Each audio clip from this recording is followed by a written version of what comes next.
Hi, it's your pal Steamed Hams.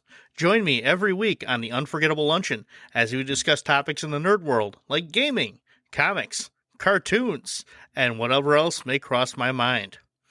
You can find me on the socials as SteamedHams81 on Twitch, Twitter, and Instagram, and YouTube. You can also find me as the Unforgettable Luncheon on Facebook.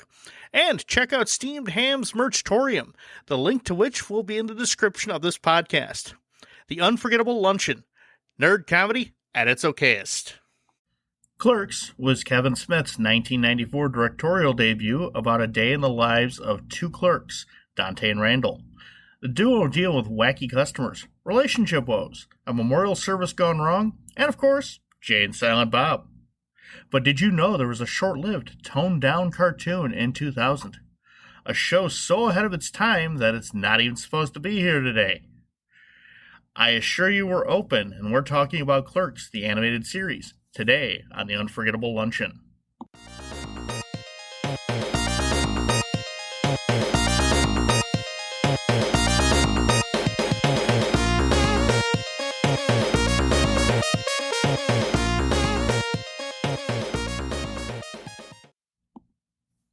Hi, it's your pal Steamed Hams.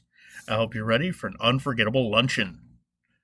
Kevin Smith's storied career started in 1994 with a low-budget black and white film about a day in the lives of two convenience store clerks named Dante and Randall. They dealt with absurd customers, had pop culture discussions, and pondered life. But in 2000, this very R-rated film was turned into an animated series on the very not R-rated ABC network. The show featured the continuing adventures of Dante and Randall, along with Jay and Silent Bob, who were downgraded from drug dealers to firecracker dealers. That didn't stop them from doing ridiculous shit like trying to teach a monkey to smoke cigarettes. It parodied sitcom and cartoon tropes, such as the educational shorts shown at the end of older cartoons, to episode styles like the flashback clip show. 6 episodes were produced, only 2 were aired, and aired out of order on top of that. Comedy Central finally aired the complete series in 2002. Many factors led to the show's quick cancellation. Low ratings, which were partially to blame on ABC for only showing 2 episodes and showing them out of order. Not fitting in with the rest of ABC's programming, which was, to be honest, geared towards older audiences. And of course, poor test scores amongst older audiences. Gotta please them old people. I mean, you could have just stuck Matlock in one episode and appeased them, because we all know the old people love Matlock! Sorry, that was my worst Grandpa Simpson impression ever. I do own the series on DVD and honestly quote it quite often, despite almost nobody around me knowing what the actual fuck I'm talking about. Many gags from the series honestly wouldn't fly today because, people get offended. The show had a hilarious antagonist, Leonardo, modeled after Hans Gruber from Die Hard and voiced by Alec Baldwin. Originally, they did have Alan Rickman, but he didn't want to play Hans Gruber again. Plus, ABC was too cheap to cast him. So, he's a billionaire whose family founded the town of Leonardo, New Jersey, where the show takes place. His grandfather was also the man who discovered the fabled Canadas. I am not making this up. I swear. He's joined by his assistant Plug. Plug may or may not be a robot and is modeled after the Bond villain Oddjob, except he speaks, is very well spoken, and is often Leonardo's voice of reason. Dante and Randall have all sorts of adventures that usually take them out of the Quick Stop and RST video store. We're going to summarize the episodes right here. Episode 1 starts with Leonardo returning from traveling the world. He was educated at Eton and Oxford, New Jersey, and traveled the world amassing his fortune. He decides to open a mega mart across from the Quick Stop called the Quicker Stop, which essentially drives every other business in Leonardo, out of business. He offers Dante a management position, which of course Randall refuses for him. And they realize that something's afoot, so they break into LL's office.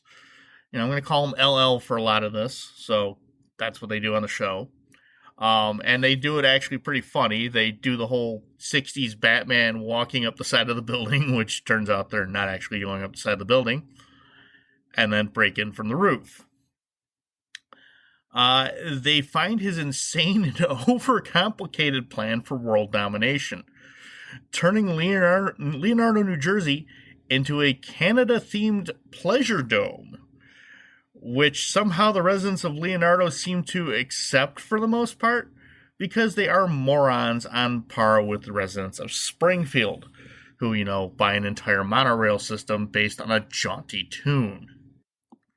Dante and Randall enact a plan that is never really gone into, based on an old TV series from the defunct UPN network called The Secret Diaries of Desmond Pfeiffer. That, along with the fact that Jay and Silent Bob accidentally blow up the Quicker Stop with their fireworks, leads to the town being saved, Leonardo being defeated, and him vowing revenge against the clerks, making their lives living hell. Which, they already were, so what worse can he do? So, it was a pretty good episode. I wish they'd shown that. Maybe that would have gotten more people interested. But, we'll move on. Episode 2 is essentially a parody of clip shows, and the second episode aired on ABC. So, they really threw it out of order. Dante and Randall get locked in the cooler at the store. While awaiting either rescue or death, reminisce about past adventures, many of them from the unaired first episode, so they didn't really make sense. They reminisced about other convenience stores they worked in when they took trips, like to a British convenience store and an Indian convenience store, and trust me, these jokes cannot be repeated today because somebody would get really pissed off and probably cancel me. That's pretty much the joke of the episode, and of course, Jay and Silent Bob show up. They get locked in, and they start to reminisce about dumb shit that they saw, such as Jay finding Dante's ex-girlfriend cheating on her with a house painter, and eventually multiple house painters, and I don't know why she exactly was cheating on him with house painters, but whatever. Silent Bob breaks them out with his crowbar. Dante and Randall go over to the video store to shut it down for the night and get locked in. The thermostat breaks and they're stuck in there, awaiting, once again, rescue or death. And they reminisce about various films that they've watched while they were there. And one gets brought up that was actually cut out of the ABC airing. It was a spoof of Schindler's List called Flintstone's List. Yes, again, this show is full of jokes that would not fly today.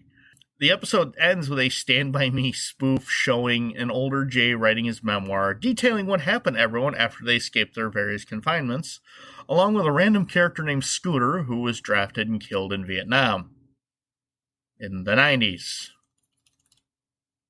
Again, that doesn't make sense, but it was a pretty solid joke with the Stand By Me stuff. Episode 3 was a spoof of the film Outbreak, starring Dustin Hoffman.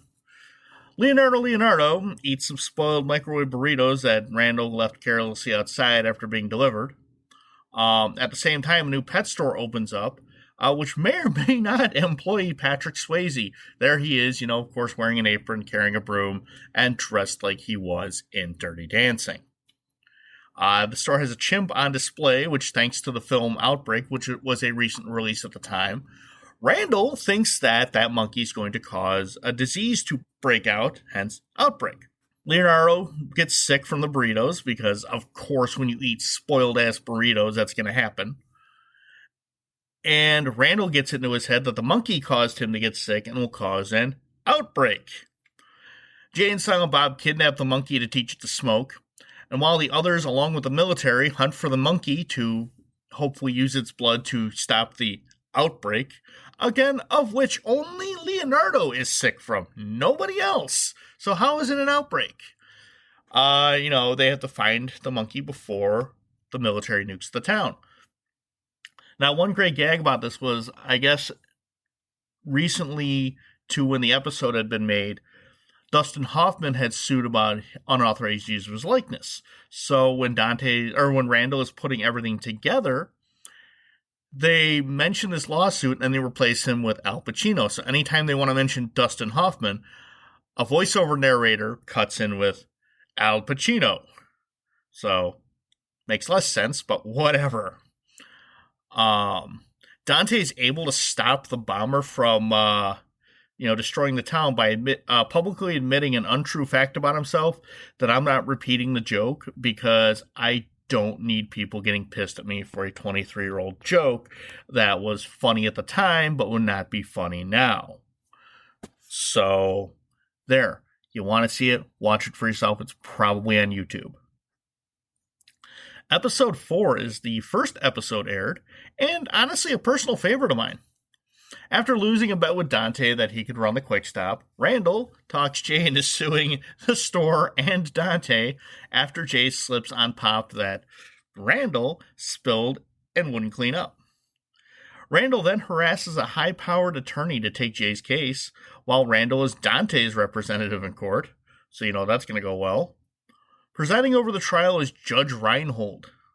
No, not just a cleverly named judge for a joke. They actually got Judge Reinhold to play himself as a judge. For those of you who do not know who Judge Reinhold is, you're either too young, ask your parents, or just rent Fast Times at Ridgemont High, because the show actually does end with a Fast Times spoof. And the jury was the starting lineup of the NBA All-Star team. So you had stars at the time like Charles Barkley, who voiced himself, Patrick Ewing, who I do believe voiced himself, and a couple of the others. And these were big names back then. Of course, this is 20 years ago. A lot of these guys are retired, and a lot of these younger kids don't know who the hell Charles Barkley is or Patrick Ewing, which sucks because they were great.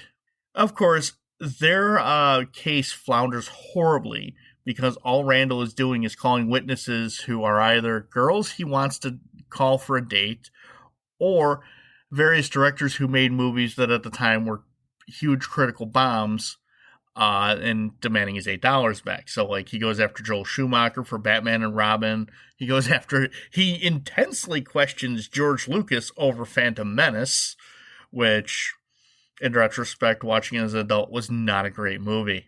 I saw it twice in the theater when it came out. Anyways, back to the show. I mean, I remember when movies cost $8 when... Oh, God, I'm getting off track again. Okay, anyways.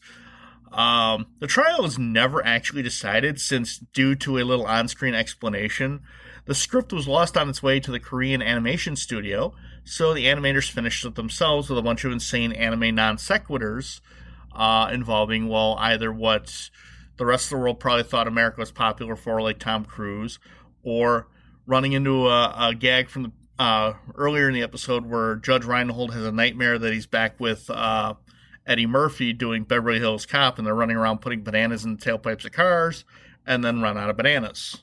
So, and the characters all go off to the studio, race off to the studio to save the animators from their slave-driving bosses. Again, I'm not making this up.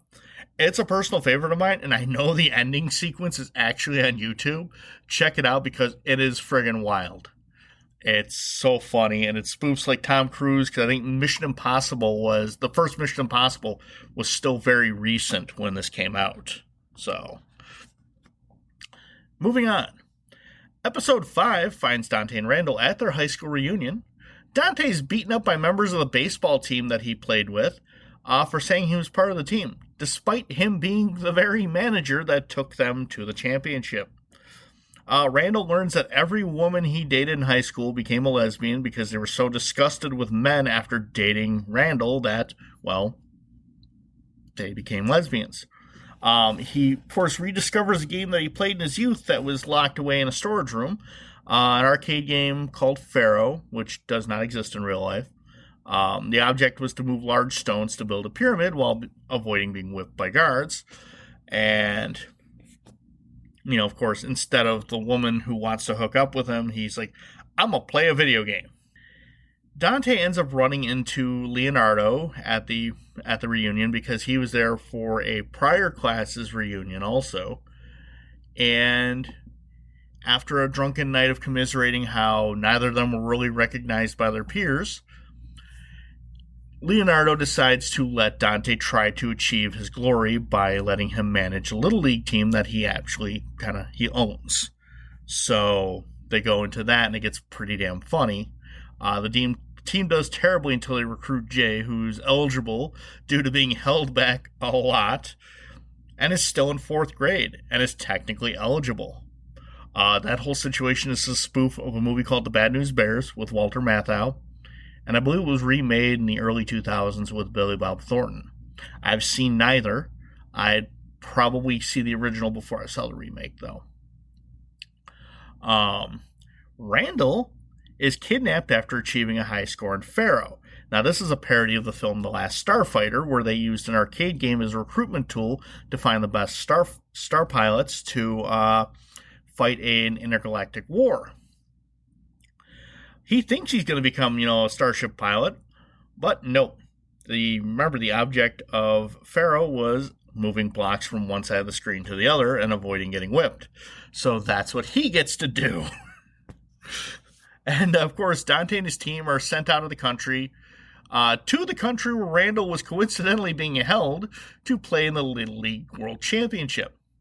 Dante, Jane, Silent Bob, and along with the kids on the Little League team, set out to rescue the other team, who were taken by the cult building the pyramids.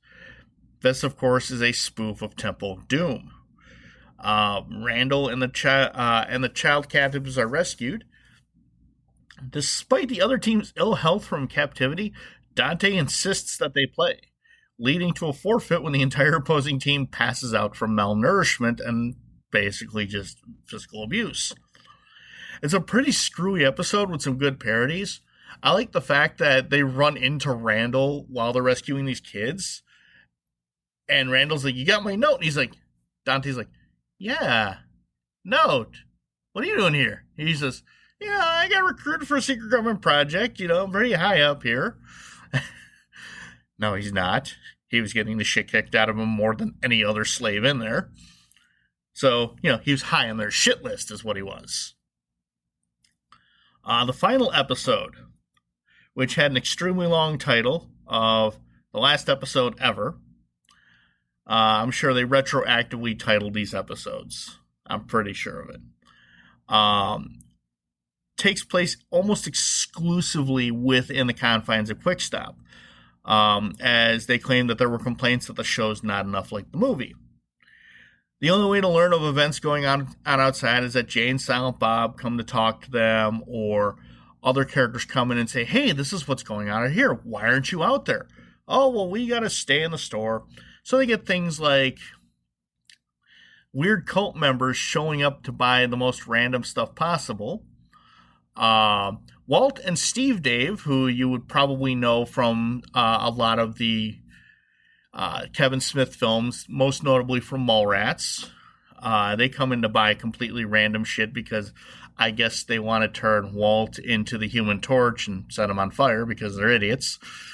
Because it seems like everybody in the Clerks universe in this cartoon are doofuses, except for possibly Dante, who, of course, Randall's all he says turns out to be the biggest idiot ever. No, he's not. Let's see. Dante is once again trying to rekindle a relationship with his ex, Caitlin, from the movie. The one you may remember from, spoiler alert, for a 30-year-old movie. About 30-year-old movie now. She decides she wants to reconnect with him in the movie. Goes to the bathroom in the convenience store thinking he's hiding in there, and actually has sex with a dead man who died while taking care of himself. Yeah. So I don't know why she's back in the cartoon, but continuity. Let's see. Randall inadvertently crank calls Air Force One, thinking the president, leading the president to believe that he is in danger. And of course, the FBI and the Army surround the Quick Stop. A Brazilian soccer team's plane crash lands on Leonardo's roof. So there's that Alive parody right there. And then A bunch of hookers and vampires show up at the video store, find out it's closed because Randall closed the video store to go hang out in the convenience store. So they get mad, and one of the vampires bites the president. And in order to keep the president from turning into a vampire, the Secret Service chops his head off. It sews it onto the body of a giant gorilla that escaped the circus that came to town with a carnival. And then the president on the gorilla's body went mad and attacked the Ferris wheel, including Caitlin. I know, this just gets crazier and crazier. And, of course, they get these updates from Jay and Silent Bob rushing in, frantically telling him stuff, and they're like, okay, leave. And all the while, Dante keeps getting these calls from a mysterious man who is totally not Morpheus from the Matrix. And they finally say, okay, you know what, we're going to see what's going on. They leave the store, and it turns out to be just a blank white space, much like when Neo started his training in the Matrix. And the animator starts putting them into increasingly more ridiculous situations, like Looney Tunes style. And it comes to find out at the end that Jay was behind the entire episode. He was the animator the whole time. So it was an oddball end to what could have been a very great show. I mean, the show was ahead of its time. Last year, I got to meet some of the cast members at a convention. I talked to Jason Mewes. And he said that, of course, the show was ahead of its time. There was no real adult animation out there in 99, 2000. He says, we didn't have Bob's Burgers or BoJack Horseman or anything like that back then. He said, had this come out now, they'd go 3-4 seasons easy. You know, probably been on Netflix or Hulu, you know, and having a good following. Due to rights issues, though, there was going to be an animated film called Clerks Sell Out. It was never made, and Kevin Smith kind of gave up on that after a certain time and ended up using the basis for that as the basis for the script of Clerks 3, where they make a movie about the life of a convenience store clerk. If you can find this show on DVD, it is available. It's on Amazon, and it's not that expensive. Get it. You won't be disappointed. Clerks Animated Series was a show ahead of its time. It's not even supposed to be here today, but it is. I assure you, it's open for business. I just rewatched it again just for this, and because I enjoyed the hell out of it. All right, well, that's it for another Unforgettable Luncheon. I hope a good time was had by all. You can find me on the socials, on Twitter, Twitch, Instagram, as Steamed Hams 81. You can even find me on YouTube as Steamed Hams 81, where I will be archiving older episodes on there for you to listen to a little easier. They won't be, I guess they won't have as much advertising on, which will be good. Well, from me or from Spotify, things like that. You can also find me on Facebook as The Unforgettable Luncheon. So there's that. All right. Well, join me next time when the topic will be something nerdy.